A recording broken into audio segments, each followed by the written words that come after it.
So,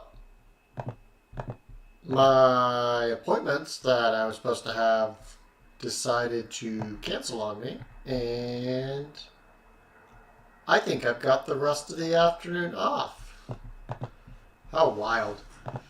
Okay, so let's see. NAR Lawsuit.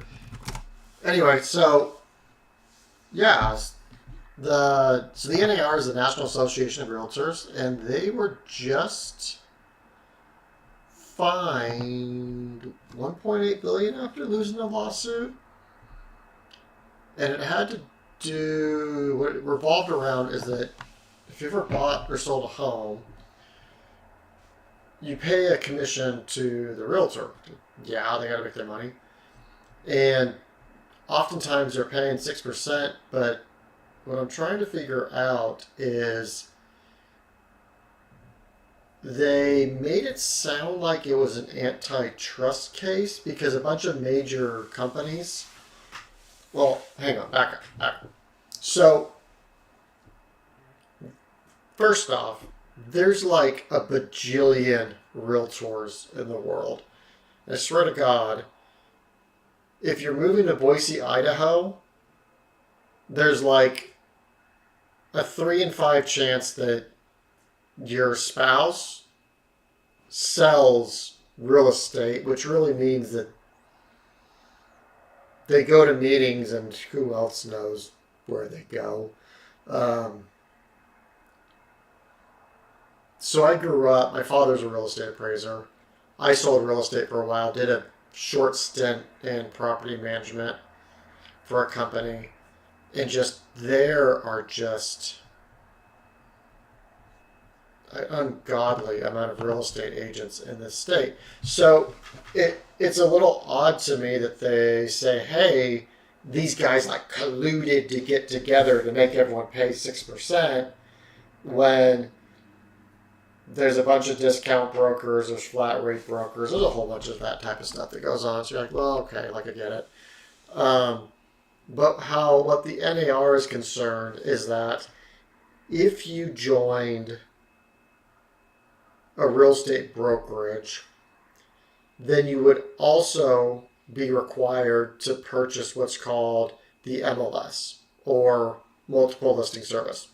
What that is, it's a nationwide service that you pay for to allow basically the internet as a whole to see the listing. So the MLS not only was available for other realtors to use, but it would also show up on like Realtor.com. It would show up on Zillow. It would show up on a whole bunch of other websites.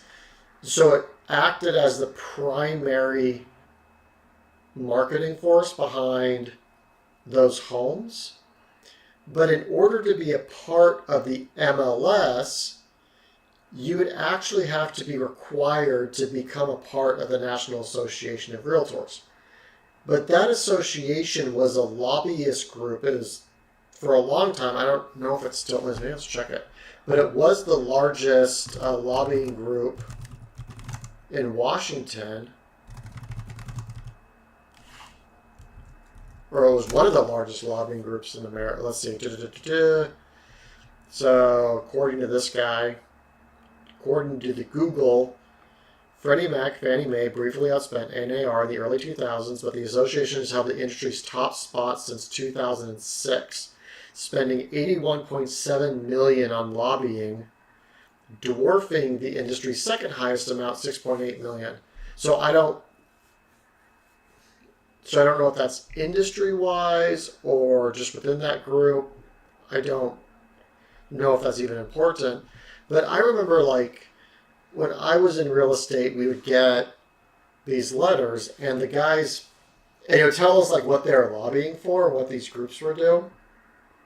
And it was actually really, really frustrating sometimes because they would jump on a platform where I understand there's probably a lot to do with whatever social norm was going on right now, but it probably isn't good that the Realtors Association was taking this to Washington. Good example. So Several years back when they were doing, when like the non-binary stuff, the transgender stuff, um,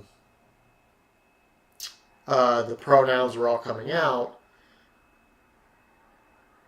there was a lobby into from the National Association of Realtors. Now, I would understand if it was like, hey, housing discrimination, bad. Totally on board with that. And quite honestly, like, in my take of that, if I'm selling something to someone, I don't actually care as long as that person is going to pay me. Then it's like, why do I care who it goes to? I don't care. Like, people get really weird, but people get really weird about their house. It's like, oh yeah, you know, my son Bobby grew up here, and that's where he had his little red wagon or whatever. But I mean, when you're lobbying, if you're a lobbyist group, and it's not that all lobbyists are bad or evil or whatever, but it seems like you should have expertise in your field as to what you're lobbying for. So, like, I would think, for example, like if an insurance company was lobbying for, let's say they were lobbying. That's a bad example. It's a good example.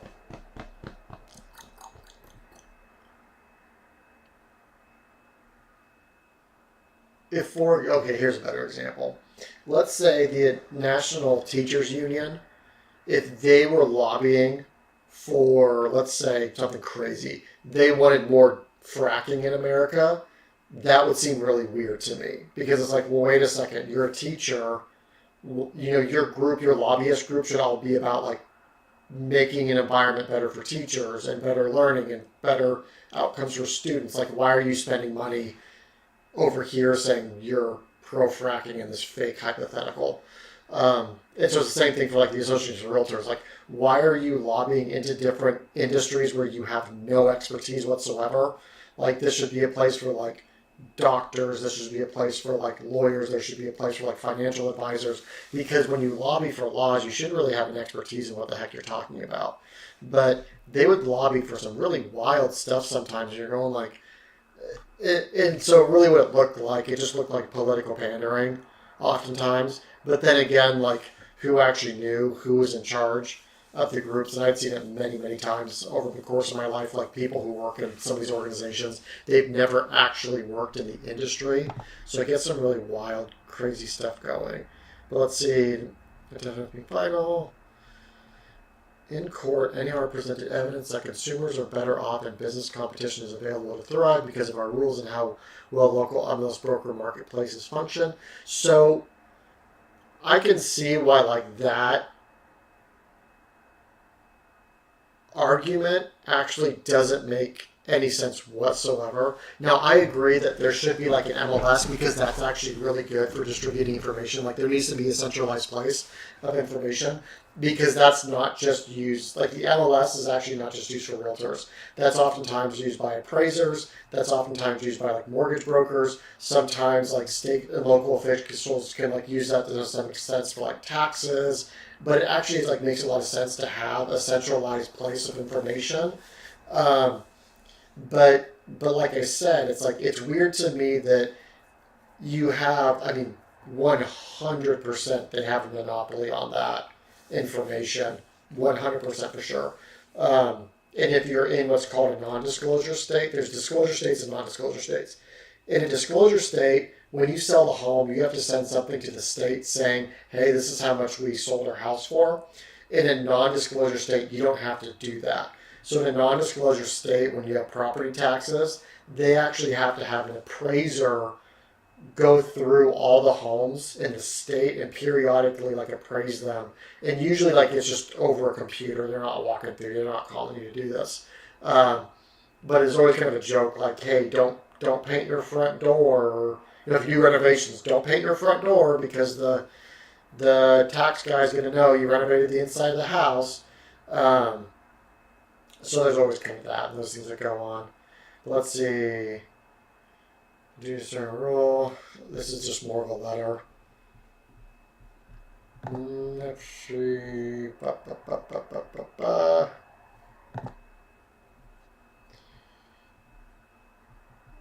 commissions, 1.8, roughly 1.8 billion damages.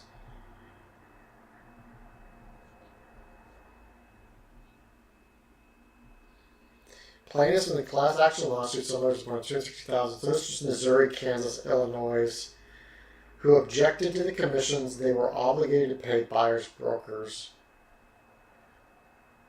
Okay. Yeah, this makes a whole lot more sense now. Okay, so what happens oftentimes when you're selling a home? The person selling the home will pay the brokerage for the buying agent as well as the selling agent. So let's say I'm selling my home. The buyer's agent, their job is to come in and to get the price as cheaply as they possibly can or negotiate the best deal for their buyer. But it creates a conflict of interest because me, the homeowner, I am paying this other realtor to negotiate against me, which doesn't make any sense in that aspect. Where it was always kind of like a little bit odd. Yeah, here we go. Compensation for realtors usually between 5 and 6% of home sales price. Would split half and half.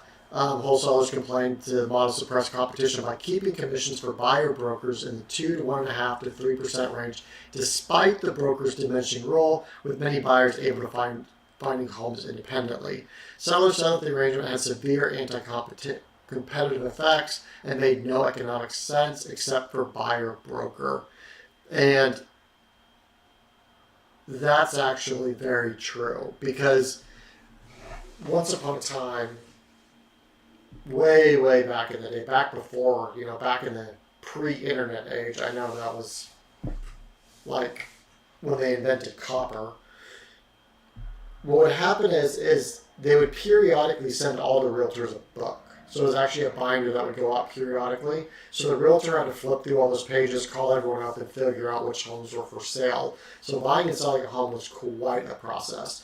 Nowadays, everyone can just jump on the internet. Hey, I want to find this house. Like last home that I bought, I was the one who found the house. And then I was like, why am I paying? The only reason I even used a realtor is because I knew that, the seller was going to pay for it. So it just kind of became convenient for me. I kind of wish it almost would have made sense if I hadn't used them at all. The other piece that I think people don't talk about oftentimes, because it makes sense to use a selling agent, it doesn't always make sense to have a buying agent. The other advantage to using a realtor is because they're insured. So if there's stuff that realtor should have caught or that person didn't disclose and there's a lawsuit or something bad happens, oftentimes you can go after the realtor's insurance, but I don't actually know how much that actually happens because of disclosure and all this other stuff. It makes it really easy. I mean, lawsuits are, if you're really good about just making sure everything's disclosed properly, I mean, what are you going to actually go after them for? Trade association, self-regulatory. The NAR governs. So does it?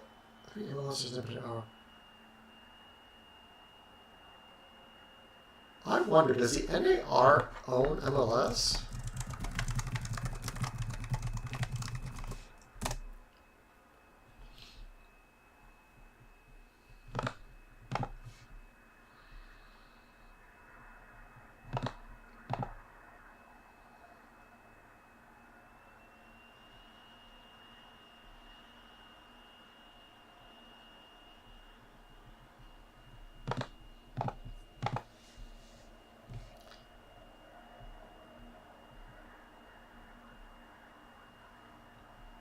I wonder, do they own it or do they just manage it?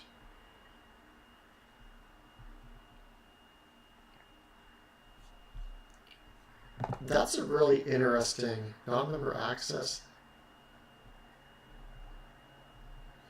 So there was, let's see. So you have to be, let's see. A realtor association. Yeah, so NAR owns and operated multiple, so they own it. The success of these early cases was quite good, with a number of low state courts holding that it was not unlawful under state antitrust laws or otherwise for a realtor association to restrict MLS access to members of the realtor association that own and operate the MLS. Some of the courts reached that result based upon the conclusion that MLS access could be restricted to members so long as membership was available on reasonable and non-discriminatory terms. Okay, in 2 cases, the courts enjoined the requirement that membership be required as a condition of access to the MLS. The courts enjoined the requirement that membership be required as but did so because the board admission requirements were held to be unreasonably exclusionary or discriminatory.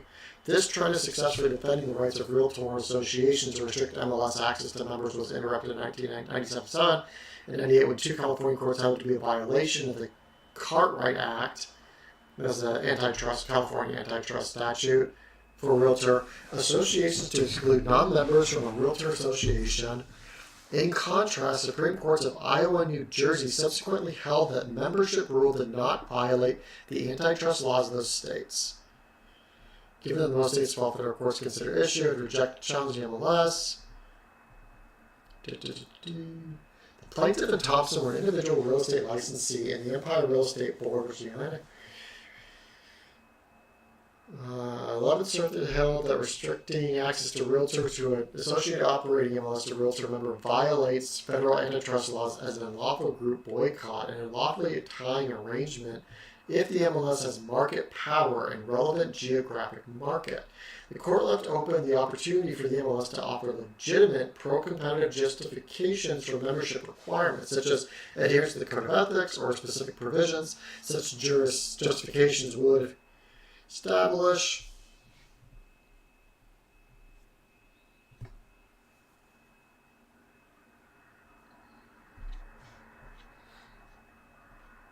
NAR policy in order to assist MLS who wish to admit non-members.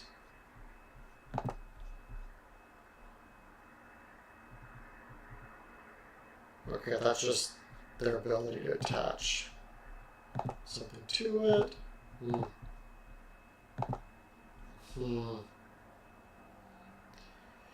Yeah, so, oh goodness.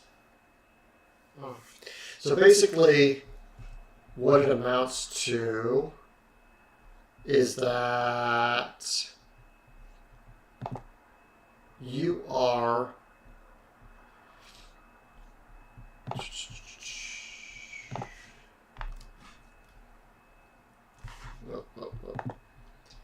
So basically, what's going on with the lawsuit is that the Association of Realtors built this platform, and they've built it over a very, very long time, but they have gained an exuberant amount of monopolistic power, which is absolutely the case. If you are if you're a realtor, or you're trying to buy or trying to sell real estate, you're going to get nowhere without the MLS. And then the other issue is places like Zillow, was it Trulia? What was it called? Trulia? Did I get that right? Yeah, Trulia. Like sites like this, or the other place is Zillow. For those who don't know, Zillow.com. These places, they are getting their information. They're getting feeds from the MLS system, because if you're buying or selling a home, and if you're a realtor, well, let me rephrase that. So basically what's going on is if you want to become a real estate agent, you go to like a broker like Keller Williams, to like RE21, you go to Coldwell Banker, you go to a real estate brokerage. And then as a condition of working for that brokerage, the brokerage can say, hey, you have to become a member of the MLS system in order to buy and sell homes. Fair enough, because that's the primary system that all the realtors talk to each other on. But then the MLS system, because it's owned by the National Association of Realtors, you had to become a part of their association and pay membership dues in order to get that software and have access to the website. But then simultaneously, these other organizations and companies that were trying to get built, that were trying to become like help people buy in a home, like Zillow, like Trulia, like these other services, they're never able to gain traction because all the realtors, they were just putting their information into the multiple listing services. So essentially, the only way that anyone got access to information was because they had a monopoly on the market, at least for buying and selling a home. That's kind of what it seems like to me. Which, yeah, that makes sense. Not that I agree with it or disagree with it or whatever, like, kind of is what it is, but, Let's see. What other audacious things can I find today? What else is going on?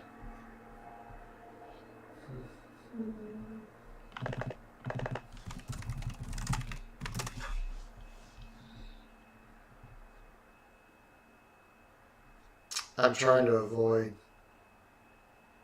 the Middle East because it seems like that's the primary topic of everyone's choice. Oh, hang on. Fed holds rate steady.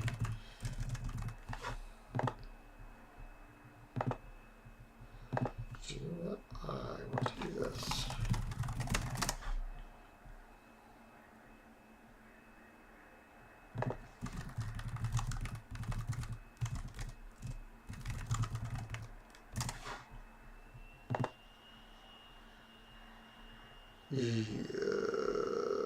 Which one? I don't know. Some of these are like super crazy about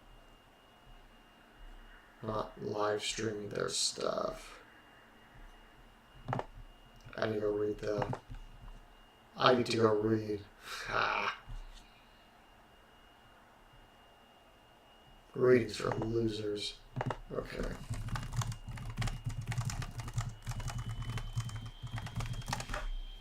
How do I get the actual statements?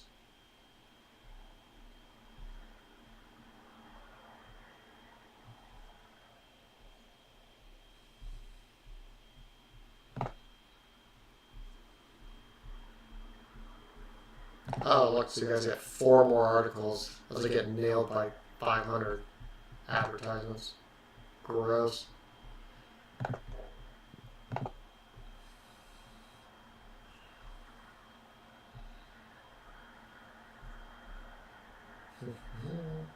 Good NPR.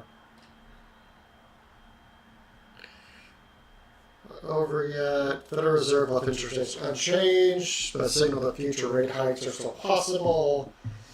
If that's what it takes to curb stubborn inflation, this is the second meeting in a row which policy makers held rates at 5.25 to 5.5, following an aggressive series of increases over the previous year and a half. Inflation has fallen significantly, hitting 4-decade high last summer. Prices are still climbing fast at the Fed's 2% rate.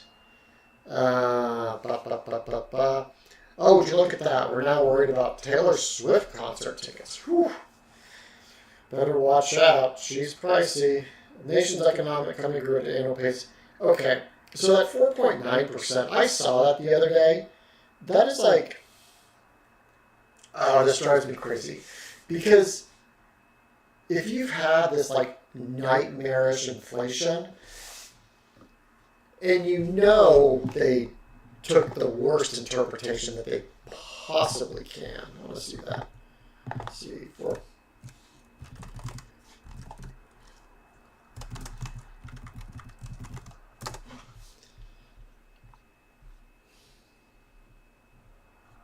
because basically, okay, so basically what happens is, so because of COVID, because of every president just absolutely running around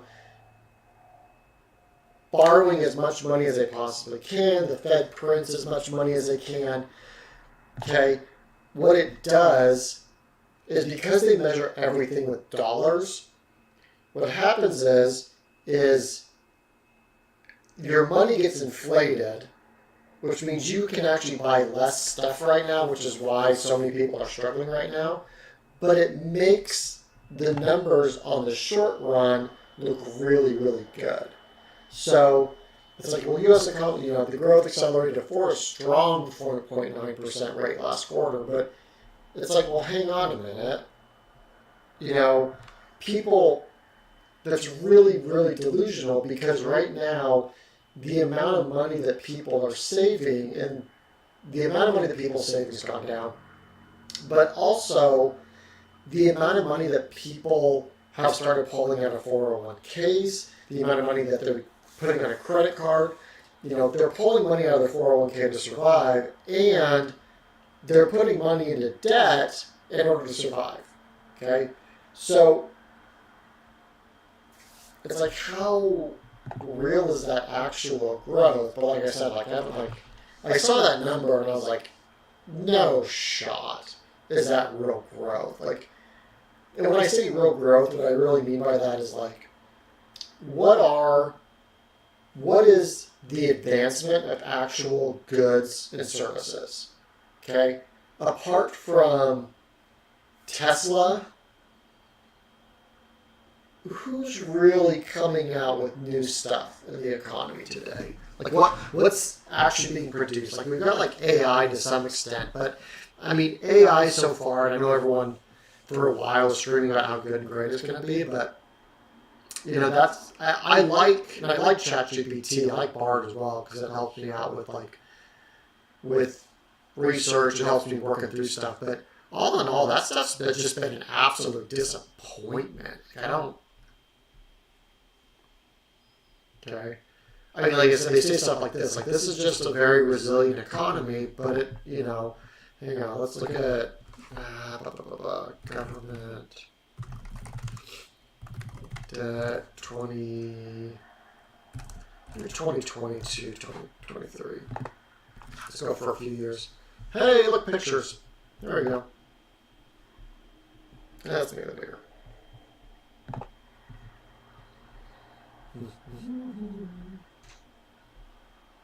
Okay.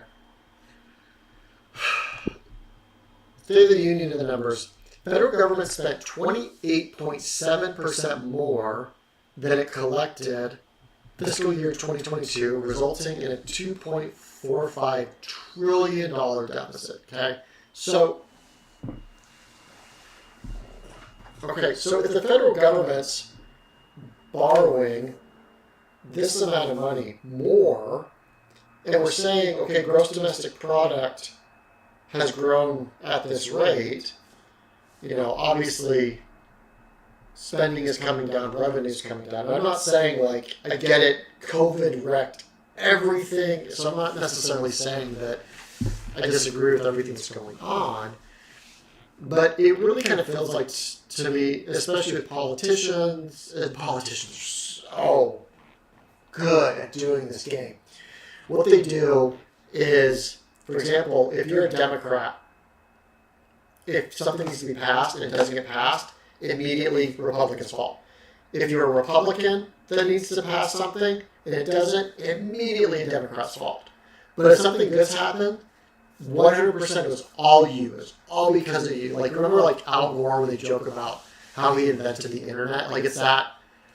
I don't think he actually said that, but I think that's kind of the idea, where if you're running around just telling everyone, hey, look at all the good stuff I'm doing, I mean, there's just a lot of people that, politics are complicated, and economics is wildly complicated. So when you start digging into a lot of the stuff, you start realizing, hey, sometimes presidents just get lucky, or they just get unlucky. I'll give you two examples. So, Bill Clinton, the fact that his presidency fell on the internet, that's kind of when the internet was really developing and started hitting the market, so it created this huge expansion in the economy. Super lucky, okay? Bill Clinton, good or bad, leave that completely up to you. But the fact that the internet just blew up the economy during his presidency, and he got a lot of credit for that economy, He had nothing to do with that. He just was breathing, and he had been elected at the time. Okay. Another example is Donald Trump. When COVID hit, super unlucky. Okay. It wouldn't have mattered if it was Obama in office or Joe Biden or President Kennedy or whoever it is. Okay. The fact of the matter is, once COVID got to Wuhan, it was going to spread. It was eventually going to get to the U.S. Everywhere in the world got it. I think with literally everywhere got hit. Maybe Antarctica, maybe they avoided it. I don't know, but just sometimes things happen, and we give people credit or we bash people for it, when in reality, you're lucky or unlucky. And let's face it, guys, in a global pandemic, I don't care who's the president, everyone's going to screw that up. There's just no good answer. Now, could they have done things better? Sure, absolutely. But also, I'd be really careful to say, hey, I could have done that better. Yeah, probably not. You just don't know. And sometimes, you just get lucky or unlucky by business news. Let's see, don't care about their immigration. Dayton business opening updates. So that's not interesting. October business in Dayton. I don't know where Dayton is. Where's Dayton? We're going to read about Dayton. Yeah. Oh. I saw that bit right there. I'm going to mix it through today. Tacos are amazing.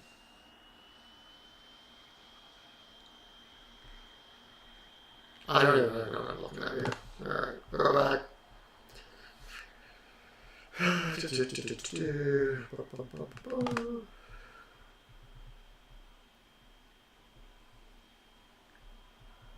Oh, don't care about that. Don't. Bradley's rates and chains. See, you gotta love this. People are excited about Dunkin' Donuts and Pizza Hut moving in. If that's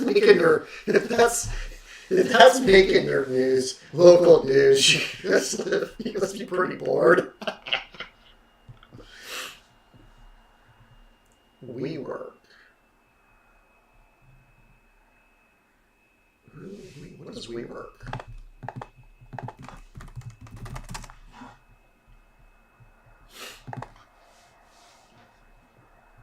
Oh.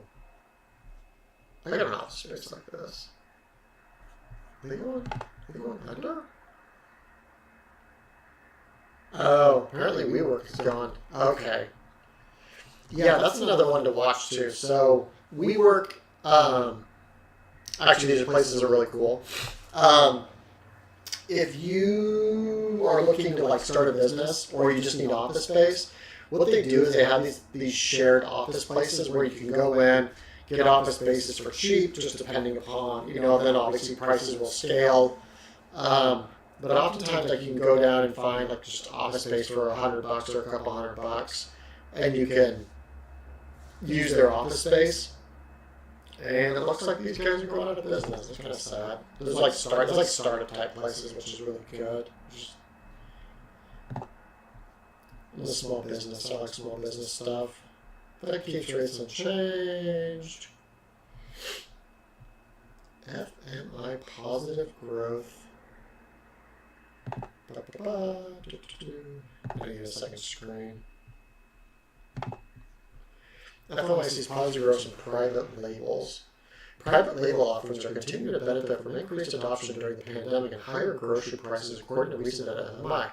The food industry is the firm's Power Private Brands report that over 95% of consumers are buying private label products at least occasionally, and 46% are buying store brand items most or all the time.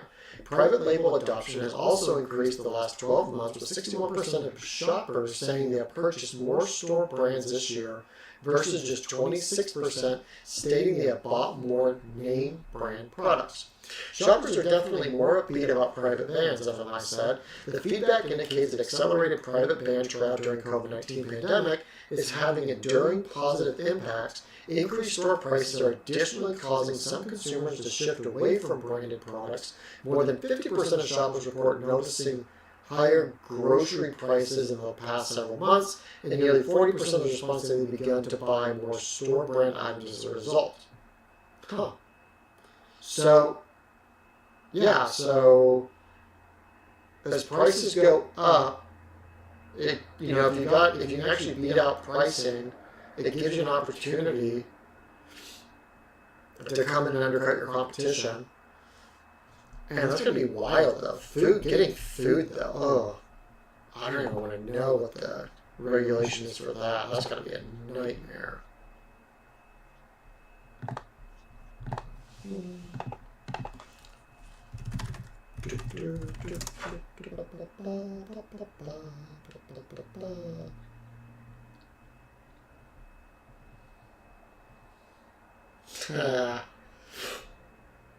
That's branding and advertising right there. I built my title of real wood for your ways.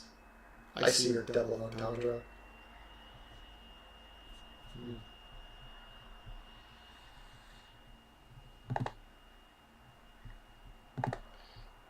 What going on?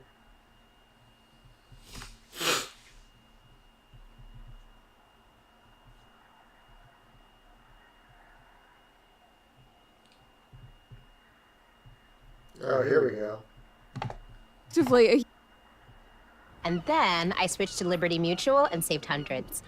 I know, exactly. Maybe one day I won't be so cheap. As an entrepreneur, as a creator, I'm 24/7 on the go all the time. Shopify. Yeah. Welcome back to the comments section. I'm Brett Cooper. Last week was a very big week, objectively a huge week. We had quite a few announcements. I loved reading all of your comments across all social media platforms about. Yeah. In addition to just announcing Benke, we also announced Benke's first live-action film, which is Snow White and the Evil Queen. And that's me. I'm Snow White, which is so funny to say. Before we dive into this story, though, make sure that you like this video, subscribe to the channel if you have not already, and ring that notification bell so that you never miss a comment section or off the clock episode. You might have already seen the teaser trailer for Snow White and the Evil Queen.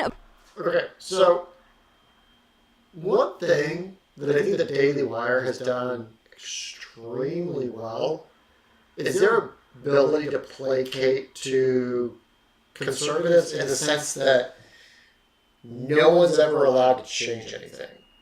It's like, oh, but we had this original story. It's like,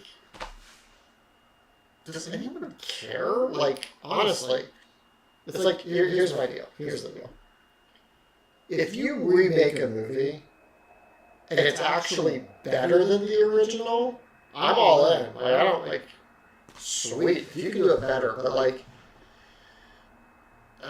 way too often you see producers or whatever it is going on, they're trying to create something and people throw a fit. This isn't the original. Well, yeah, no kidding. You know, everyone who played in the original died 20 years ago. We don't, you know.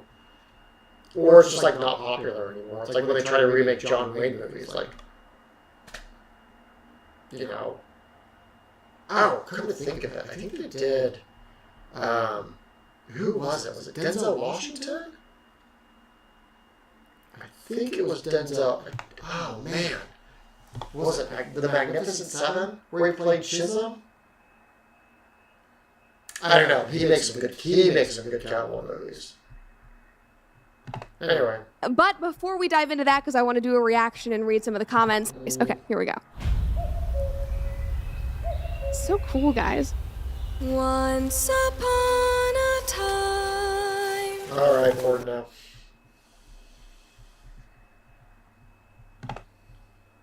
What? We're going back to shoots arrow into Cybertruck. The Joe Rogan Experience. How much does the Cybertruck weigh? It depends on configuration, but it's about There you go. I want to see him 7,000 shoot pounds. here. Here we go. Bring it back. Ooh, is he going to break the glass like he did last time? Just don't, you know, have the arrow come back and. I mean, just beware of ricochets. It's like the Bear Killer 9000. You might want to do it at a slight angle.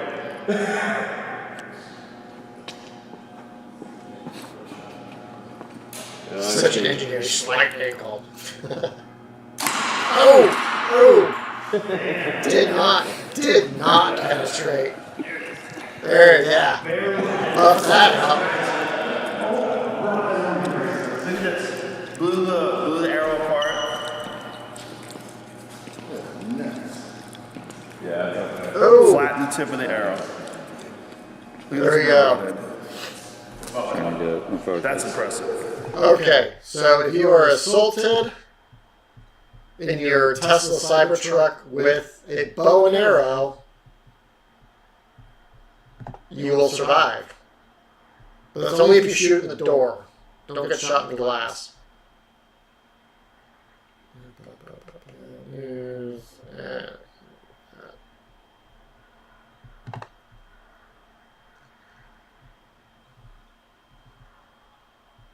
Oh my gosh. I saw a clip on this the other day. I'm going to dig it out.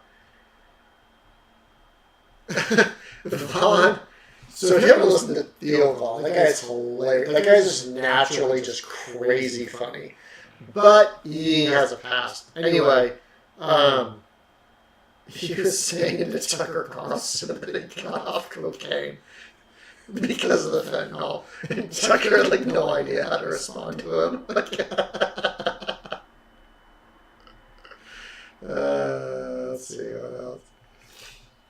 Man, just not craziness going on these days. No. Man, there's a lot of Joe Rogan stuff. It's because I clicked on one video. I wonder.